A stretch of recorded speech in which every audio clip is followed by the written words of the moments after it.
Hi, I'm Diet Cokehead. This is Pergalicious, and every single Monday, if you're new here, what I like to do is just consolidate all of my bullshit into like one community post. This is like where I want you guys to have a space to, if you want, have an Instagram, any kind of a shop, a Depop, a novel link, anything that you guys work on. I want you guys to post that down below.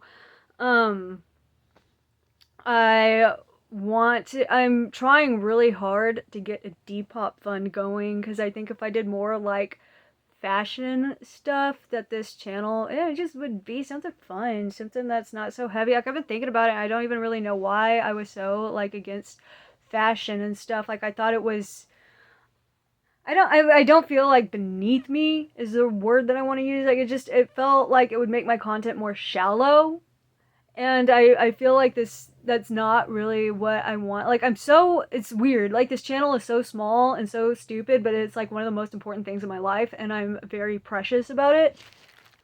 I've been having hell on earth getting back on my feet this year. Like it's just been whammy after whammy after whammy to the point where it's like a fucking joke.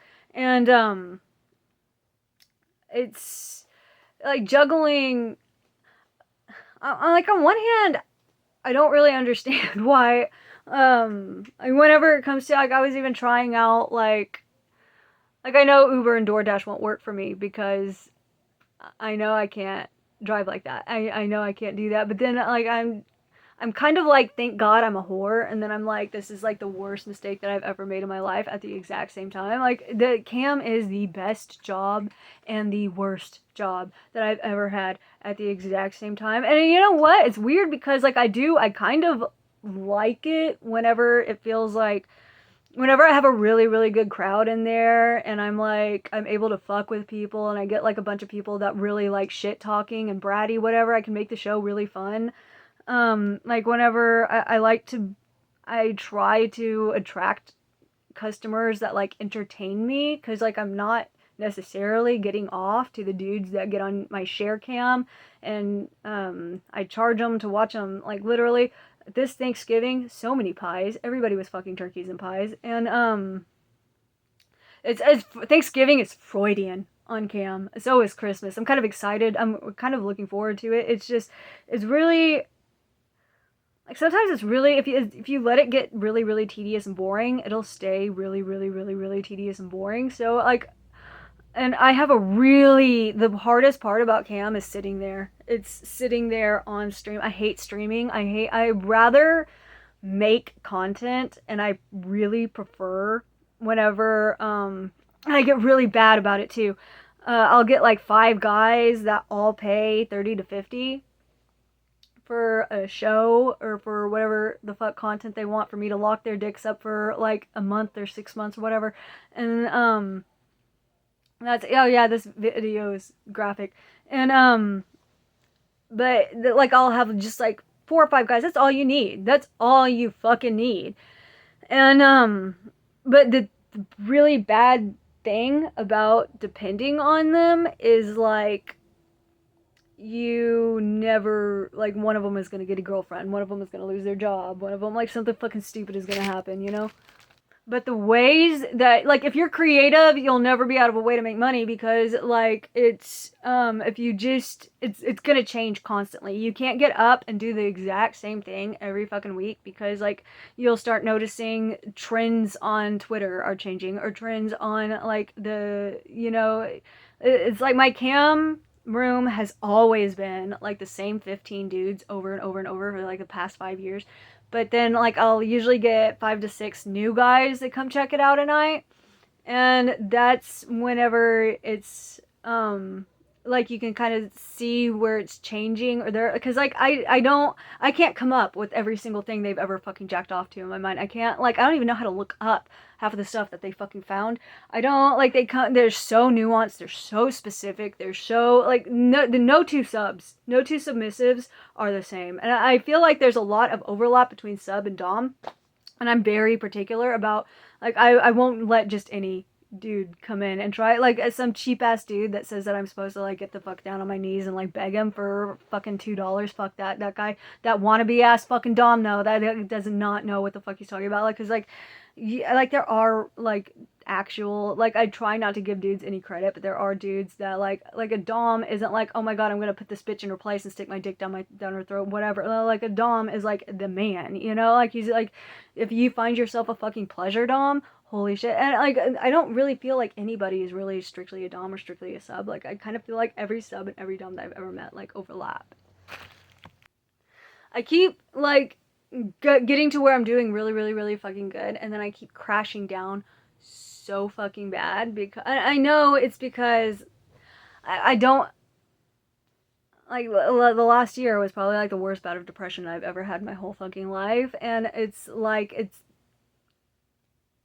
I was taking I did so much fucking weed, and I had hell with quitting weed. It's just it's such a pain in the ass because there's like a little sex shop that sells like things of edibles for like $15, and it's like, oh my god, I fucking have that right now. I could just go down there, and it's so fucking embarrassing. Like because I don't want to fuck with dealers. I don't want to have a big social thing where I have to like keep track of people in order to like buy weed. Like even in Texas, like Delta 8 is just it's weed. It's really it's weed.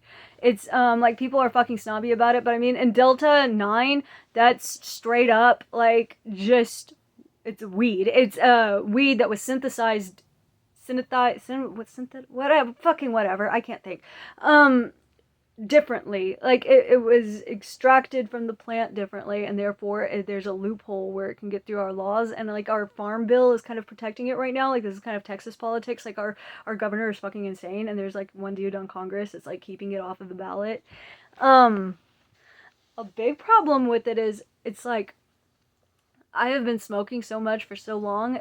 Weed was kind of a part of my identity, and I don't really like how drugs and weed are part of my identity, but it's like I never got hooked on the crazy drugs, and I seriously think that just my nature stopped me from being a hardcore addict. I think the only reason that I never really like, because I've tried meth a couple of times, and it was always like years and years and years and years and years and years like after the fact, and I only did it once. I did it for one night. I did it that one time, that one year. Just it was like the last time I did it was like 12 years ago, and I've only done it like a total of 3 times in my entire life. But then it's like I couldn't handle all. I was like, no, fuck that. I'd rather go through the withdrawals and like come off of it and not deal with all the fucking people. Like I can't deal with being an addict. I can't like any time that I'm in like in a situation where I have to deal with fucking junkies, I can't they drive me insane. I'm an addict, bitch. I can't talk. I'm an addict, bitch, too, though, and I totally, I get the pain of being a junkie. I understand not being able to tolerate sobriety. I totally get. I know why somebody is like that. I can be like that. I have to fight it really, really, really, really hard, and but I can be I'm so all or nothing. I'm so all or nothing with drugs, and I think that that's like a big part of the problem, and a big part of like the big part of the like identity thing is like it put me in such a lag and in such a fog for because like I wasn't doing the amount of drugs that's fun. I wasn't doing like I was literally doing the like I had to eat fucking 6 or 8 a day to not get the fucking hot flashes and to not get the like, and I was like a total daily smoker on top of taking those. So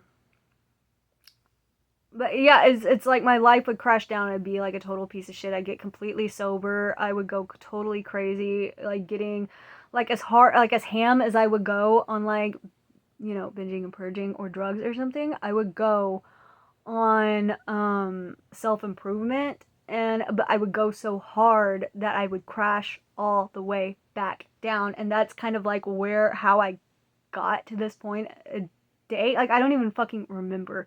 I do not remember how I was doing 4 jobs at a time. I do not remember how the fuck like I was taking my daughter home, and I was just like, how the fuck was I juggling all of that? I don't remember. I was never late to anything. I don't know how I did. I don't even know who the fuck that person is. I don't I'm kind of getting better at putting that energy into the stuff, like, cuz I can't bring myself to sit there and serve customers that make a store like $8,000 while I get $90 of that a day. I like that just pisses me off.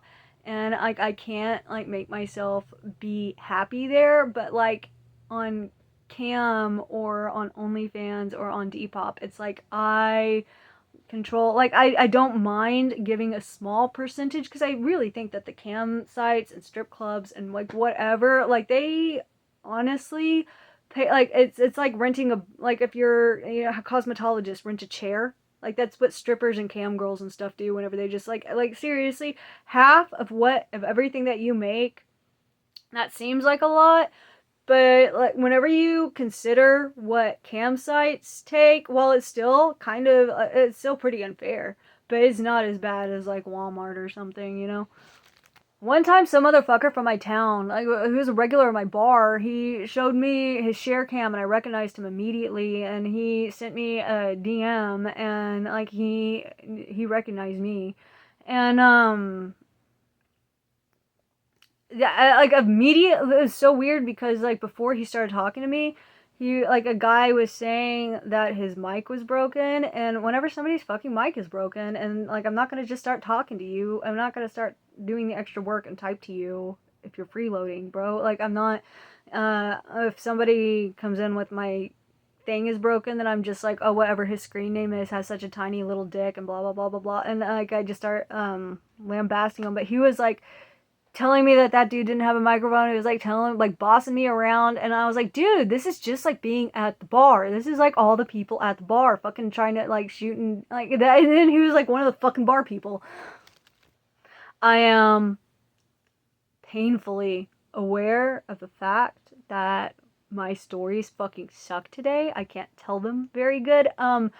Yeah, the worst part that I've been dealing with this fucking usually like the hot flashes and throwing up was the part that got me the worst the last time I got cannabinoid hyperemesis, but this time it's I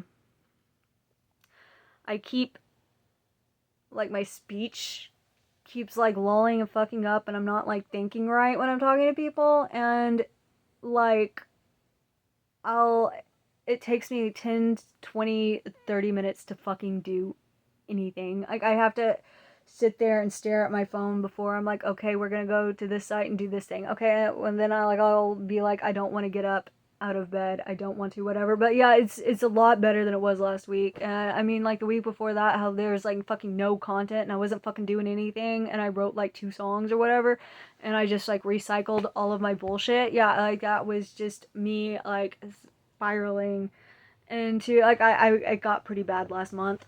It's money is a trigger for me. I can't, if I get a customer that pays me money, and they pay a lot of money up front, like that's like another thing. That's another thing that'll fucking get you. Like you'll think that you're not gonna be that dumbass. You think that you're not gonna be that with somebody, but I mean, like then you know you just it just happens, I guess.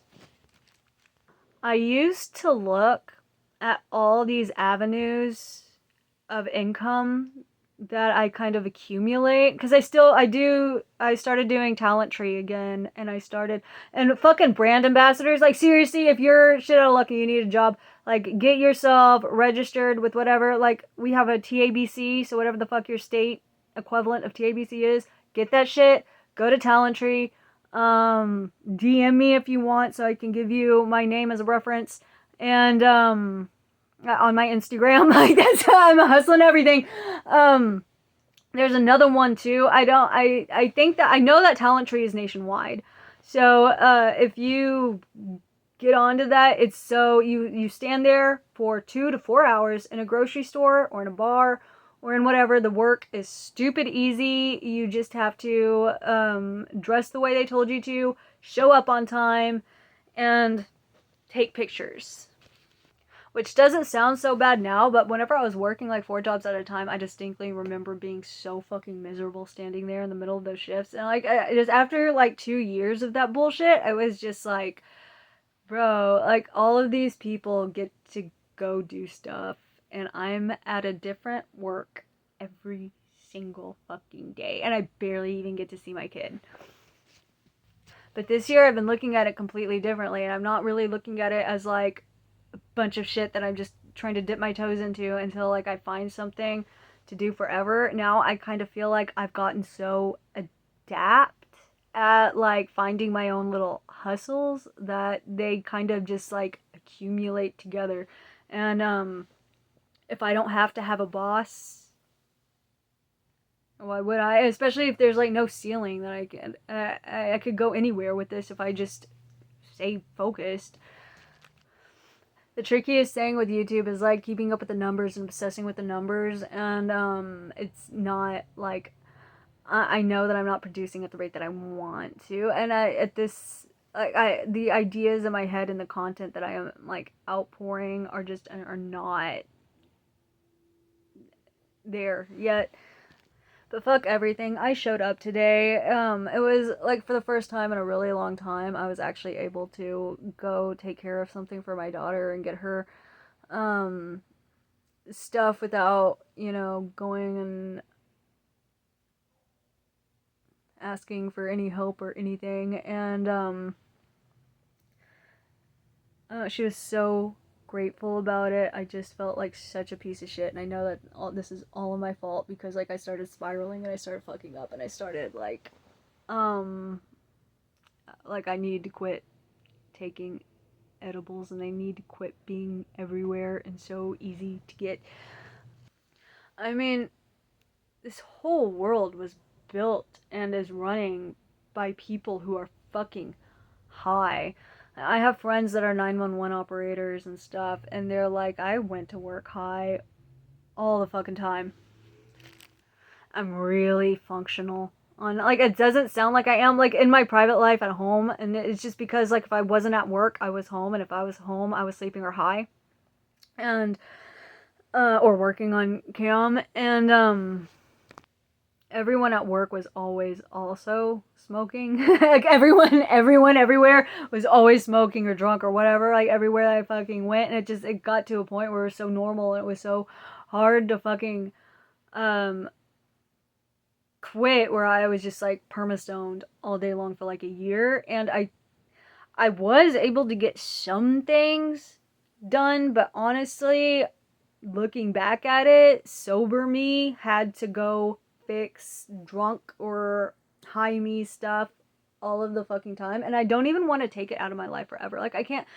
I'm 34 years old, and I cannot imagine living another fucking 34 years, another 50 years, another 60 on this fucking earth without ever having another joint. Like, that's not gonna happen. Like, that's not gonna, like, that's just not, I can't do that. I know that there's no way I can give that up for the rest of my life, but I do want to take off a whole fucking year. Like, I just want 1 year to be, like, totally stone cold sober so I can completely reset myself and completely, like, start easing in. Like the next time I get high, I'm gonna get like one joint, I'm gonna smoke it, and I'm not gonna get another one for 3 months, at least. Like these rules are like really hard to adhere to because I'm the one that sets them, and I'm like, well, I decide that rule doesn't fucking matter today. And um I struggle with sticking to things. Whenever I was young, I was so ashamed, and I tried so hard to perform this person who never got hungry, who never fucked up, who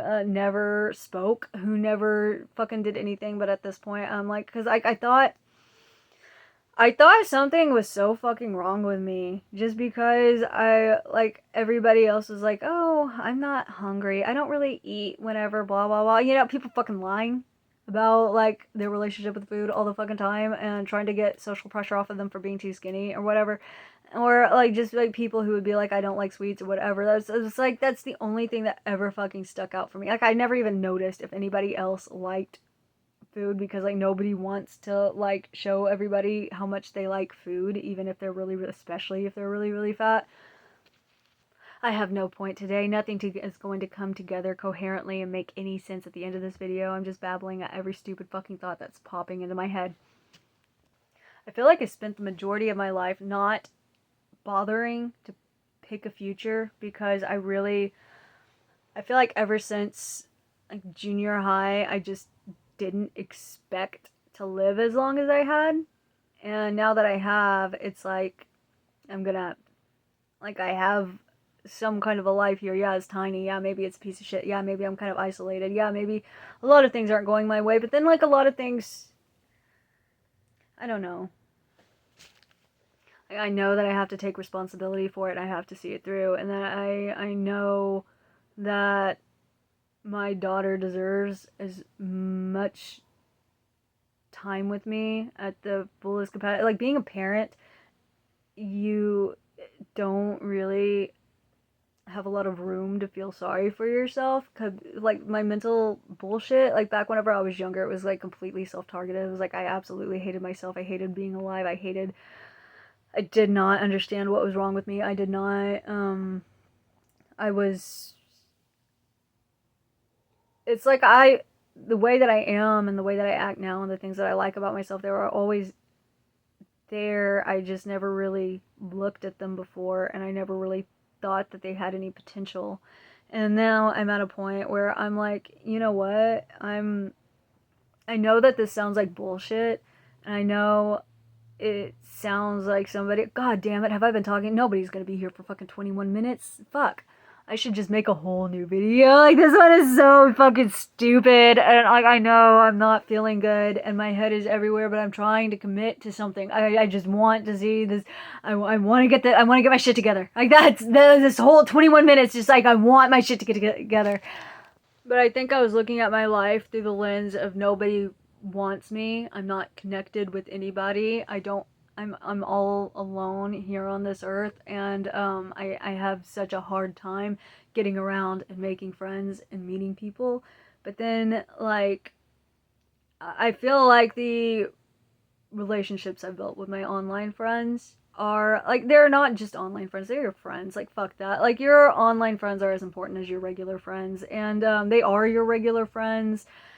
And I've had deeper connections with people that I've met online than I have with pretty much anybody that I know in real life. I think that I only have 2 friends in real life that like I've met in real life, but everybody else has been like an online friend that I've had for like decades.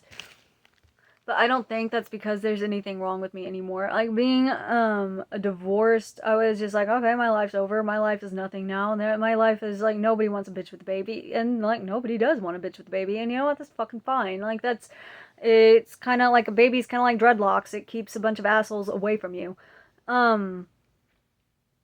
I don't even have room in my life for anybody else. Like, I can't picture somebody else coming into my life, and that like the logistics just don't. And it's like, because like, yeah, I still crave it. Yeah, I want to not want it, but at the same time, like, it's embarrassing and I'm ashamed of myself or whatever. But like, I know at the same time, just settling for somebody who agrees to be with you, like, I have done that, and that is worse than anything that I'm going through right now. And after I came out of that kind of fog I was in whenever I first got divorced, I feel better now and more comfortable with myself now than I ever had in any relationship with anybody. Even my little British husband, and I fucking love that man. I really, like, I don't want to come on here and say that I'm feeling better just because I had a good day, and I don't want to mislead anybody into, like, saying what helped and what fixed it and what made me feel better. But I think, like, a really big, like, the biggest thing that I really had to crack into in order to start trusting myself and respecting myself again was understanding that everybody in a relationship is in just as many issues and problems and bullshit with their lives, and like that's just a different kind of a problem. It sucks in a different way, and it's lonely. It's just as lonely, if not more lonely, than being single. I mean, since I've been single, I've kind of just had orbiters, like just dudes that, like, you know, they kind of they've helped me out. We give each other attention whenever we need it or whatever, and we kind of know that it's nothing serious, and it's just somebody that I can hang out with like once or twice a month, so I'm not like just rotting in my house alone all the time. And like they all know that it's just kind of like a situational thing, and like they've all been just kind of circling for the past 2 to 3, some 4 years, and honestly, I'm at first like I thought I had to pick one, but now I'm just like, you know what? This is better than having a boyfriend. I don't have to deal like none of them have to fucking sleep here. None of them are snoring in my bed. None of them are like you don't have to like display any of their stupid embarrassing stuff in your house. They won't like become your ex and ruin your favorite show for you because they loved it so much that was your show. Like that fucking sucks, you know? Like all of that stuff fucking sucks. Like they're just normal friends that I happen to have sex with sometimes. And I don't really like to call that like a poly thing either because I'm not polyamorous. I'm pragmatic. This is just how I choose to live my life because I think it makes a lot more sense to just have a couple of little shallow connections. Like I would never ever ever ever ever ever ever do it again unless I knew like for 100% certain that oh, god damn it, I don't want to talk for 30 minutes. Oh, unless I knew for 100% certain that, you know, it wouldn't be any kind of a hindrance into my life. He wouldn't fuck it up. He wouldn't like we'd have to know each other for 10 years first. Um and I just assume that it's going to be a guy. I've never actually dated a girl. Like I've slept around with girls, but I mean like in Texas, like you don't really get to be a lesbian. Like even the lesbians are just like fuck it. Like they're I don't know where they are. Like I don't want to live in Dallas, you know. Or Austin probably where they would be more. I don't know. I haven't been to Austin in a long time. I was in Austin. Everybody thought me and my British husband were a lesbian couple, and we got harassed really bad in Austin, Texas. I was really like we got in Snan and I almost said fuck. This is 30 minutes. Nobody's watching this. Where what here? There's Here, every time a girl has hit on me, it's been like one of those my boyfriend doesn't care about girls or my husband doesn't care about girls kind of thing. Like every girl I've ever hooked up with, that's kind of been the situation that they don't care about girls. Um, Such is life. Okay, anyway, I think everybody in a small town kind of. Oh, well, fuck it. I'm not talking anymore. Okay, bye.